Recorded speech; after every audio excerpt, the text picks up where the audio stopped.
Sean Burke with Mike Sports. This question is for Mr. Will Bynum. Will, we had the pleasure of seeing you at the Allen Iverson Classic, but during that you were coaching. Now today, of course, you were playing. Talk a little bit about the differences between coaching in the Allen Iverson Classic and playing in the Big Three, and do you have a preference between coaching and playing at this stage in your career? It's a great question. Thank you. For me, I've always been a coach. Growing up in Chicago, it was always tough, so I had to always be that leader at a younger age and actually lift other guys up. So I've always been doing that, so that's always been a part of me.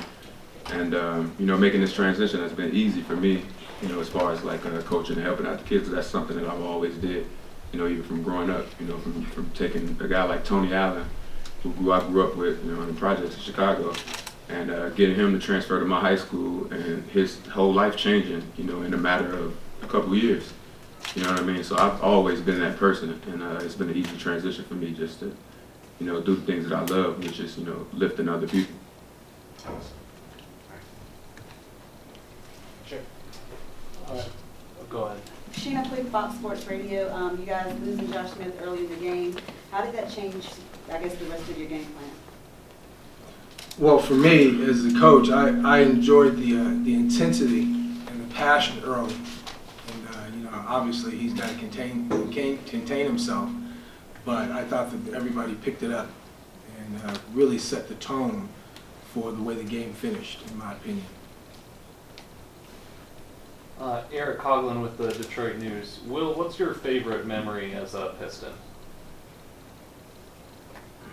My favorite memory as a Piston?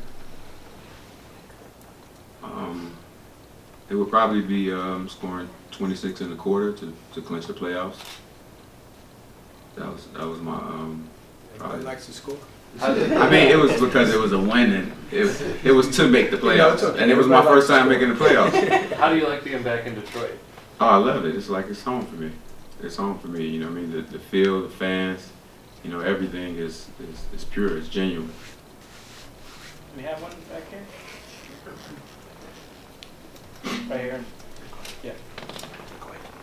Question for Coach and Anthony. Three-pointer becoming more important part of game nowadays. So there's lots of great shooters in your team. There's a four-point play special for this league. Do you believe now sometime the four-pointer will be part of the regular, part of your game, part of your plan, or that's just like a bonus play? Well, the NBA is pretty innovative. They're always expanding the game. I think we're a long way from a four-point play. I think we're closer to moving the three-point line back than having a four-point play. Three-pointers were real good for us, especially early in the game. We got a big lead. But in the end, what I thought got us over the hump is our guys' ability to not settle for shots and take it to the basket. And once we got into the penalty, we were getting fouled and getting the ball back. I thought that was a big part of the game. Yeah, I would agree with Coach. Especially for me, being a shooter over my course of my career. I would say, it's probably closer to moving the line back, maybe an inch or two or whatever. But I think, it's like Coach said, it's very innovative. And in this league right now, I think it's something that's really cool and something that, people start probably running plays for it. But just being able to spread the flow on this team and seeing guys like Will and CJ and Josh, make plays, and I can just track those guys and make shots. That's kind of why I'm here, and it's been fun so far.